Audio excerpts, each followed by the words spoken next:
You're very lucky in Ireland. You've got a vote in October as to whether or not to endorse the European treaties. All the struggle for freedom and independence from the British Empire was not about Ireland joining in imperial adventures in the future. I do not see how one can effectively marry the traditions of Irish neutrality with the signature for the Lisbon Treaty, and I think that's a message you've got to keep on and on putting over all the time. NATO then developed for itself this role as being the military arm of the European Union. Under the terms of the Lisbon Treaty, Europe will become subservient to the wishes of NATO and the aims of NATO. We are creating for ourselves here one massive great Frankenstein which will damage all of us in the long run. If you succeed in getting a no vote here, that will be such a boost to people like us all over Europe that do not want to live in a European empire of the 21st century. And does he not recognise the great danger to the cause of socialism in this country or any other country of the imposition of a banker's Europe on the people of this continent? My concern is that we need to be very robust against the conditions for the single currency. The single currency would lead to enormous cuts in public expenditure in Britain and a very rapid rise in unemployment. Now, he appeared to make some tilt in that direction. The other one is a concern about democracy in Europe. We have a European bureaucracy totally unaccountable to anybody. Powers have gone from national parliaments, they haven't gone to the European Parliament, they've gone to the Commission and to some extent to the Council of Ministers. These are quite serious matters. I wondered if the Prime Minister has yet had a chance to place a call to Alexis Tsipras, the new Prime Minister of Greece, to congratulate him on winning the election, but also to learn from him why the people of Greece have finally said no to the imposition of the most appalling austerity, destruction of their public services, high levels of unemployment and deepening poverty. Will he use his good offices within the European Union to ensure they do get the debt write-off they're so desperately seeking in order to restore Greece to the prosperity that it deserves to enjoy? We want to see a more social Europe, a more inclusive Europe, a Europe of workers' protection, a Europe of social protection. Those are the Labour demands. They can obviously only be achieved if you're within the European Union to do so. But your instinct is to battle to stay? My instinct is that because I want to see a Europe that does more for social protection, does do much more for environmental protection, and not simply a Europe of the free market. I wanted to see a more democratic Europe. I wanted to see policy making that was more open. I wanted to see greater similarity of protection laws and regulation on environmental protection, issues like that, all across Europe. Should Britain remain part of the European Union or not? That's going to be a decision. The Labour Party has made its position very, very clear on this issue. The vast majority of Labour supporters say the same. The affiliated trade unions in large measure say the same. The Labour Party is going to be committed to campaigning to stay within the European Union, and when there's a Labour government in 2020, we will be trying to ensure better workers' protection across Europe, strong financial protection all across Europe, and a Europe that's based on social justice and good rather than solely on free market economics. You've voted against the EU many times. Before today, you've branded some of its policies crazy and immoral. Would you now actually describe yourself as a pro-European?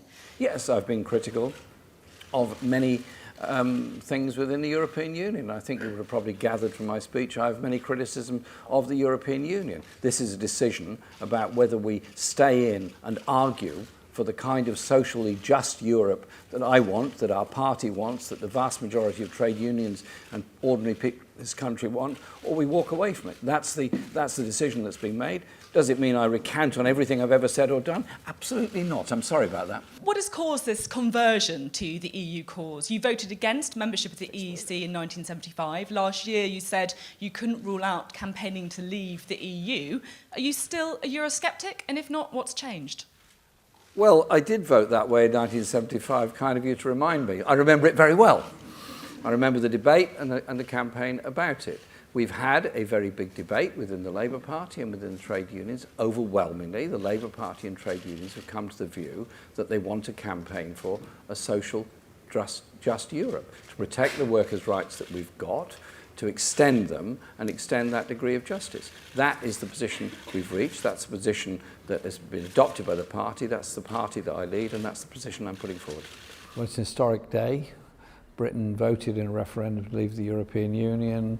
Parliament voted to trigger Article 50, and the Prime Minister has set out the start of that process today, and we had her statement this afternoon and my response to it. Historic day. Do you feel like it's a sad day? Well, it's a day that we've got to move on from, because it's going to happen. We need to ensure that we protect jobs in this country. We need to make sure we've got a good and effective trading relationship with Europe in the future.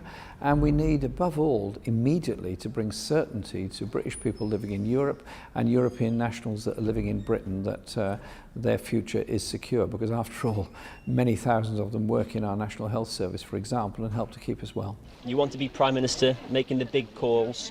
Do you honestly believe that Britain is better off outside of the EU? I want us to have a good relationship with the European Union. That's what we have to have in order to maintain jobs in manufacturing, supply chains and food processing. That has to be the priority now. So we have that effective trading relationship, including a customs union with the European Union. I've been told I can only ask you one question, so I would very much like you to answer it. Do you honestly believe that Britain will be better off outside of the EU? We are negotiating a future for Britain in relationship to the EU, which maintains that trading relationship. That's what we have to do. You would be the Prime Minister delivering Brexit. Do you in all honesty think that we would be better off outside of the EU than in it? The Prime Minister delivering Brexit, if it's us, will be ensuring that Brexit does not damage living standards but gives us opportunities to trade elsewhere also. You had Jeremy Corbyn and some of us who were saying the EU is a cartel of big business.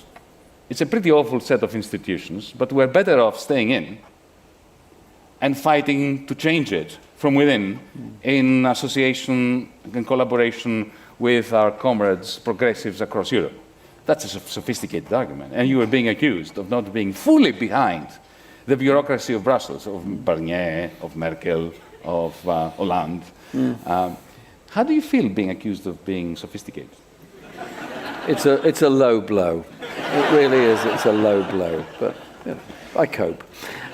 What we were arguing for was remain and reform. There are very strong social arguments for the EU. Very strong arguments on Workers' Rights Directive, on Charter of Fundamental Rights, on its connection with the European Court of Human Rights, environmental protections, consumer protections. Absolutely very strong arguments for all of that, and I would never want to walk away from those. There are also criticisms of the EU on its competition policy. I want our mail system to be in public ownership. There is a competition directive, and there's arguments around that. There are arguments around the competition element within some EU policies, which I think have to be challenged. And so what I was saying was, one is remain in the EU, but we would be a force in the EU for reform of it.